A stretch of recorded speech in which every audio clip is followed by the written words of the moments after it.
جی ہلا تو میرے خیال میں ہلا، رک گیا، ہلا، تھوڑا سا پیچھے گیا، کچھ آگے گیا، آج کل پھر آگے جا رہا ہے۔ بلوچ سماج اپنی جگہ سے جس علاقے سے ان کو تعلق تھا اس میں پھر جا گئی ہے۔ کوئی بھی تحریک ہوتی ہے اس کا ایک چہرہ ہوتا ہے، ایک متفقہ لیڈر ہوتا ہے۔ آپ کے ہاں کیا صورتحال ہے؟ ہمارے ہاں اگر لیڈر فرد کی حیثیت سے کہہ نہیں سکتا کس کو سمجھتے ہیں یا نہیں سمجھتے ہیں، چونکہ زیر زمین ہے، لیگل ہے، قانون کے خلاف۔ بی ایل اے ہے، بی ایل ایف ہے، بلوچ ریپبلکن آرمی ہے، اس طرح تعارف ہے اس کی۔ ٹائیگر وائیگر اور بھی چھوٹے موٹے ہیں جگہ جگہ، یہ میرے خیال میں 2-3 ذرا زیادہ متعارف کہیں یا انٹروڈیوسڈ ہیں لوگوں میں۔ کچھ لوگ جو ہیں بلوچستان میں وہ کہتے ہیں کہ سیاسی جو عمل ہے اس سے کنارہ کشی نہیں اختیار کرنی چاہیے۔ کچھ لوگ کہتے ہیں کہ اس کا کوئی فائدہ نہیں ہے، صرف ہتھیار ہی کی زبان استعمال ہو سکتی ہے۔ تو دونوں شاید ایک ہی راستے پہ جا رہے ہیں لیکن الگ الگ طریقے سے۔ اس کو اس طرح بھی تو دیکھا جا سکتا ہے۔ سیاسی عمل والے میرے دانست میں، شاید میری ناسمجھی ہو، مجھے ایسے نہیں لگ رہا کہ وہ شعوری طور پہ نیشنلزم کے، اب اس کو حکمت عملی نہیں کہتے، وہ نیشنلزم کہتے۔ اگر یہ بھی جھوٹ بول دیتے یا لفاظی کرتے کہ ہم ٹیکٹیکل، تو میرے دانست میں وہ ٹیکٹیکل میں بھی نہیں برابر ہو رہا۔ یعنی انہیں وہ بغیر سوچے سمجھے یہ کام کر رہے ہیں، آپ یہ کہہ رہے ہیں؟ سوچے سمجھے نہیں کر رہے ہیں جی، کچھ ہے سوچے سمجھے کر رہے ہیں، کچھ محدود سوچے سمجھے متاثر شدہ ایک سمجھ کے ان کا ساتھ دے رہے ہیں۔ تو لیکن اسے پھر کیا کہیں گے کہ آپ کی جو فکر ہے اگر اس کو میں سمجھ لوں کہ جی بلوچوں کی نمائندہ فکر ہے، آپ کی فیملی کے لوگ جب اسمبلی میں جاتے ہیں یا حکومت میں جاتے ہیں تو وہ بھی تو دونوں چیزیں کر رہے ہیں نا ساتھ ساتھ۔ میرے فیملی میں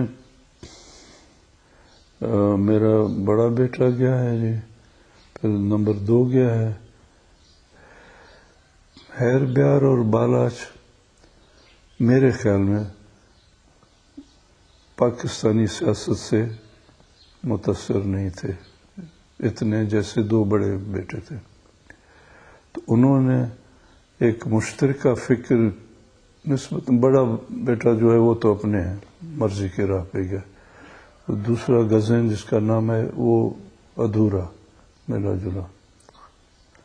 خیر بیار جو گیا ہے شامل ہوا ہے لیکن وہ کام اپنے لیے جسے جو سمجھے اس کے لیے کرتا رہا۔ بالاچ نے تو وہاں وقت ہی بہت کم گزارا، وہ شاید ہٹ گیا تھا، دور ہٹ گیا۔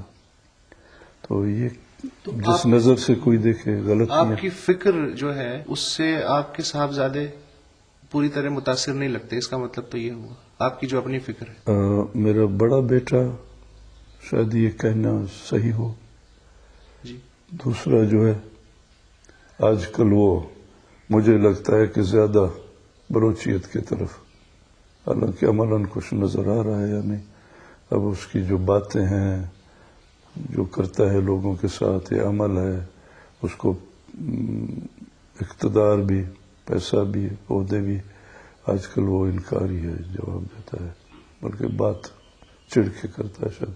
تو میں سمجھتا ہوں وہ بلوچیت کے ہمارے، میرے ناقص کہیں، اس کے اپنے کہیں، جو اور ساتھی ہیں بلوچوں میں، ان کی طرف آ رہا ہے جو عام سٹرگل والے ہیں۔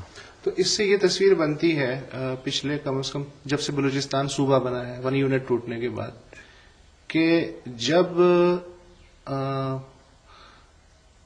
جنہیں آپ ابھی قوم پرست کہہ رہے تھے، وہ یا دوسرے لوگ جب وہ پاور میں ہوتے ہیں تو ان کا موقف علیحدگی کی طرف یا مسلح جہد کی طرف اتنے عرصے کے لیے کمزور ہو جاتا ہے، لیکن جب وہ پاور میں نہیں ہوتے تو اچانک پھر وہ جذبہ دوبارہ بیدار ہو جاتا ہے۔ تو ایسا پھر لگتا ہے کہ جیسے مسئلہ صرف اقتدار میں رہنے یا اقتدار سے باہر رہنے کا ہے، اس سے آگے نہیں ہے، ایسا بھی تاثر ملتا ہے۔ میرے گھرانے میں سوائے ایک بیٹے کے شامل ہونے میں دخل یہ تھا کہ شامل ہونے میں کیا چیز حاصل کرنا ہے. ایسے بالکل پاک دامن کہیں اور دانا عقل مند کہیں 100 سال آگے کی سوچتے ہیں، یہ دعویٰ بہت غلط ہوگا، لیکن حصہ اچھا خاصا ہے. یہاں تک کہ ہیربیار کو پکڑا ہوا ہے ابھی بھی. تو وہ لڑکا جو تھا سردار صاحب کے اس وقت وہ اکثریت تھی، سردار صاحب